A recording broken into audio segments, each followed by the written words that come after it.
everyone, my name is Natalie. Today I wanted to do a video related to my nonfiction reading challenge of 2019. So if you don't know what this is, I made a full announcement video talking about a nonfiction reading challenge that I created for myself and that I shared all of the challenges that I've made up in that announcement video, so that will be linked in the cards and in the description. But basically I created a few prompts or challenges for myself to inspire me to read new things within nonfiction, try new things, be a little bit more adventurous, because I think I have a few comfort zones, in particular natural histories, as you probably know if you've been on this channel for the last year or so, or just within the last year. I've been reading a lot of natural histories, and I think that is, I really like reading those, so that isn't something that I would like to change, but I wanted to create this challenge to be open, to try new things and find new subgenres that I could fall in love with. So that was a long introduction, even though I have talked about all of this in the announcement video. And also I will link the Goodreads group that I created for this challenge if you are someone who wants to participate in the challenge and you don't want to create videos about it. You could always join the Goodreads group and share your thoughts there. I've created sort of threads for each of the challenges, so people have the opportunity to share what they're reading or book recommendations for each of the challenges and their overall progress. You are also free to sort of share your thoughts through blog posts or Instagram or whatever. It's really open. I haven't really made any effort to create this as a social community thing because I didn't know there was any interest in it, so I created this as a personal challenge. But I have created since a Goodreads group, so if you want to join in and you don't want to make your own videos or anything like that, then you can use that to share your progress. I've just created this as sort of the hashtag nonfiction challenge. So hopefully if there's an interest, I can make something slightly more thoughtful around this next year.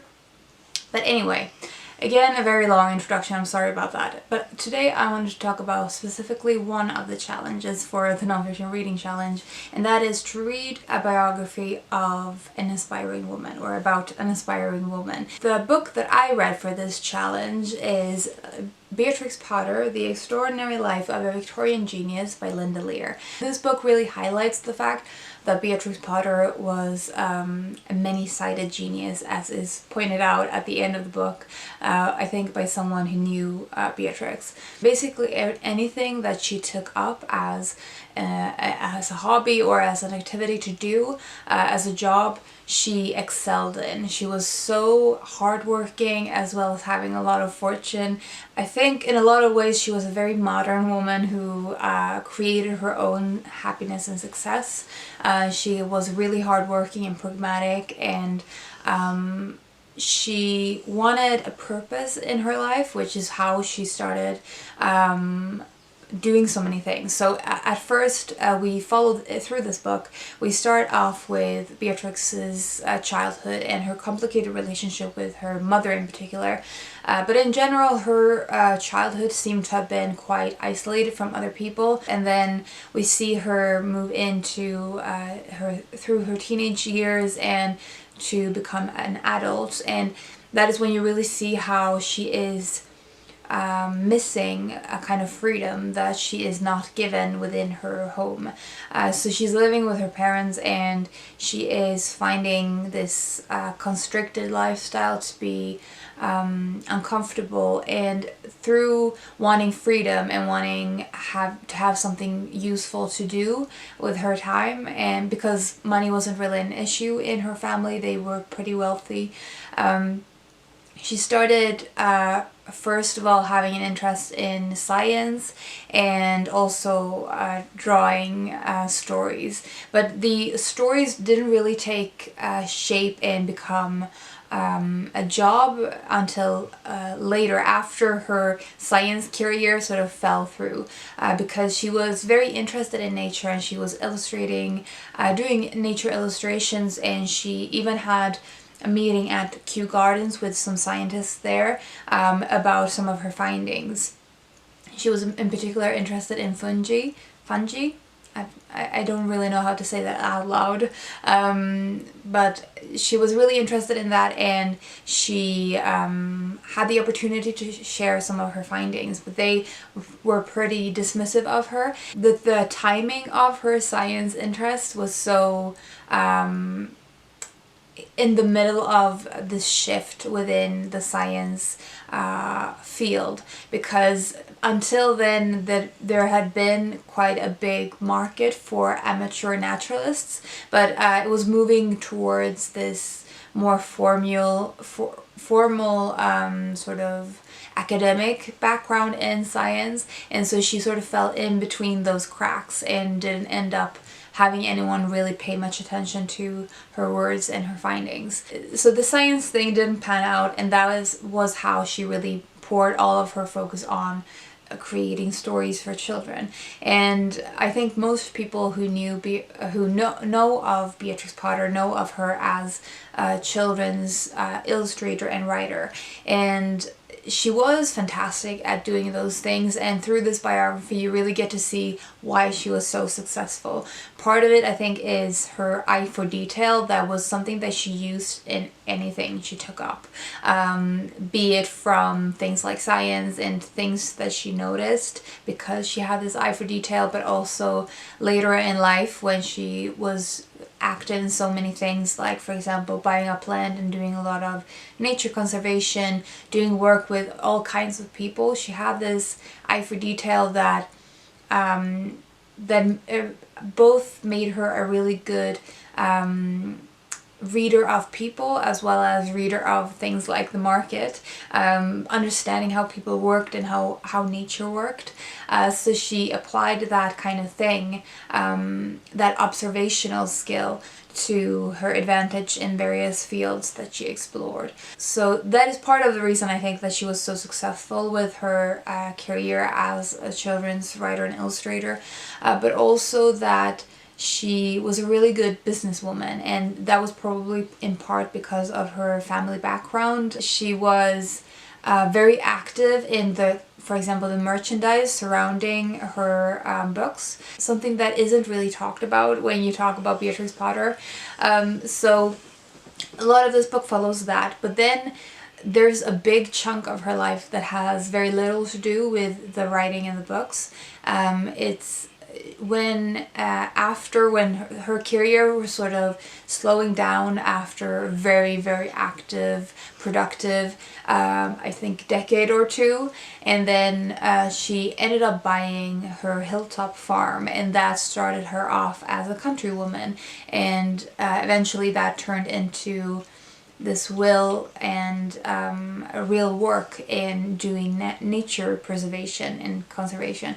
So she was working with the National Trust and doing all kinds of things that has had a big impact on the conservation work in particular the Lake District. You see her being really active as in everything that she does, even up until her death.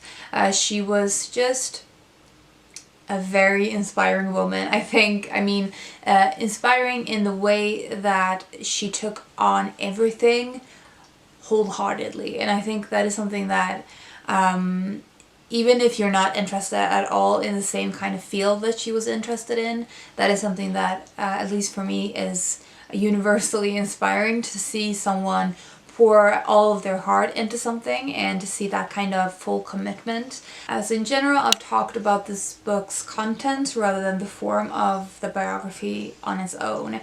And I think I will talk more about that in the next wrap-up that I do. This is definitely the epitome of a well-researched, well-grounded biography. So that is the one that I read for this challenge, but I wanted to talk very briefly about two books that I've read previously that would work well with this challenge that I wanted to recommend basically. First up we have Making the Monster, The Science Behind Mary Shelley's Frankenstein by Kathryn Harkup. So I've talked previously about Romantic Outlaws, which is a biography of Mary Shelley and her mother, Mary Wollstonecraft, and I love that biography and I think it's wonderful and I highly recommend reading it also for this challenge.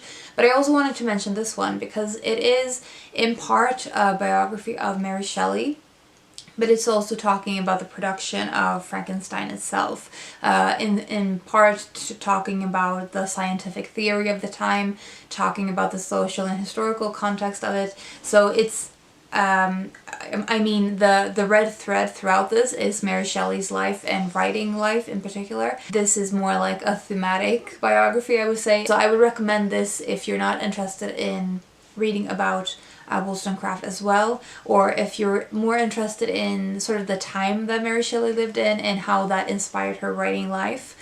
This might be a good alternative. But I really enjoyed this one as well, and I just wanted to mention it since I don't think I've mentioned it ever since I read it last year, and that seems a bit unfair because I really enjoy this one as well, aside from Romantic Outlaws. The other one I wanted to mention is Tove Jansson, Work and Love by Tuula Karjalainen. So this is a Finnish art historian who's written about Tove Jansson, who is obviously the creator of the Moomin books, among other things. She was, again, like Beatrix Potter, she was a multi-sided genius. She did a lot of things. She was just a fantastic woman in general, to be honest. I think she's probably one of the most inspiring women as a human for me. There's so much material included in this book that it makes it an absolutely invaluable book to have if you are interested in Tove Jansson.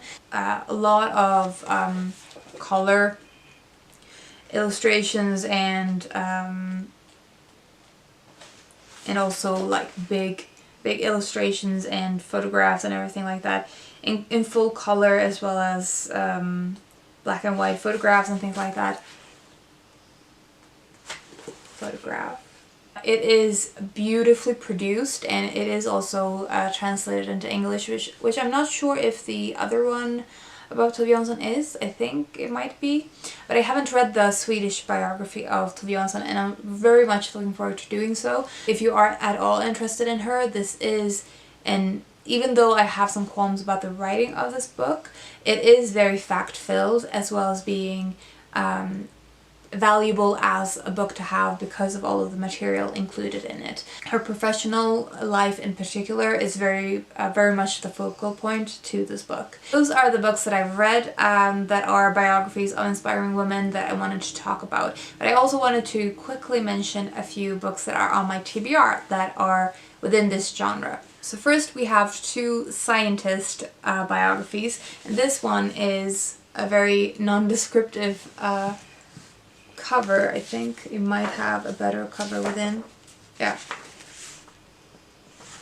It is a biography of Marie Curie by her daughter, I think, and it was originally published in French. It's really good, and I've read this far into it a year or so ago and really enjoyed it, and I don't really know why I put it to the side, but in general Marie Curie is obviously a very famous female scientist, and this book is very easy to read, very accessible, and I think I don't really know why I still haven't read this one, but it is on my TBR. Another book that is about a female scientist is The Fossil Hunter by Shelley Emling. And this is a biography about Mary Anning, who was a fossil hunter. She was working at the beginning of the 19th century anyway. And I recently read a fictionalized book about Mary Anning's life called Remarkable Creatures. And I really enjoyed that book and really found Mary Anning as a figure interesting, so I wanted to read something about her real life, and this book is that. It is very short, so I'm not sure how thorough it's going to be about Mary Anning's entire life, but I'm guessing it's going to be focusing on her work and the importance it had. She had a major impact in the way that we think about the world and the natural world in particular. Then I have two biographies of writers, and first is A Rather Haunted Life by Ruth Franklin, which is, as you can tell, a biography of Shirley Jackson. So Shirley Jackson is someone I find inspiring because I love her work. I've read all but one of her novels. I find her mind inspiring. Reading the sample of this, I seem to remember that the author of this biography looks at how Shirley Jackson sort of created this persona around her to be sort of mysterious and into occults, that was a very active portrayal of herself, which seems to me a very interesting thing, especially in relation to sort of the power of creating your own narrative. And the last biography I wanted to mention is Denna dagen ett liv by Andersen, which is a biography of Astrid Lindgren, and this was, I think, originally published in Danish, but it has also, I think last year, came out in the English translation. And Astrid Lindgren is the creator of Pippi as well as a million other books. She wrote so many books in her life, and she was, again, a children's writer. She's such a big name within the Swedish cultural heritage. She's just a very interesting figure for me. And also I recently watched a movie about Astrid Lindgren, or in particular about her early life. There was a fictionalized account, but it was called The Young Astrid, maybe. But I really loved that one, and it gave me a glimpse into Astrid Lindgren that I didn't know of. So I'm looking forward to learning more about the person behind all of those works that I have loved for such a long time. Much in the same way that Beatrix Potter is known as this kind of storyteller for children, kind of magical fairy godmother kind of figure. That is how I see Astrid Lindgren as well, and Tove Jansson too. And I think it is in part true, probably because any work that originates in the wish to tell stories for children, I think, is fairly pure. That there is sort of this internal child in someone who can create stories that pleases children. And I think that in itself is admirable, but also there's usually a lot more to a person than just this one side. And reading about them in biographies like this, I think, is just a very rewarding kind of reading experience. So much like I enjoyed reading about Tove Jansson and Beatrix Potter, I'm expecting that I will love reading about Astrid Lindgren.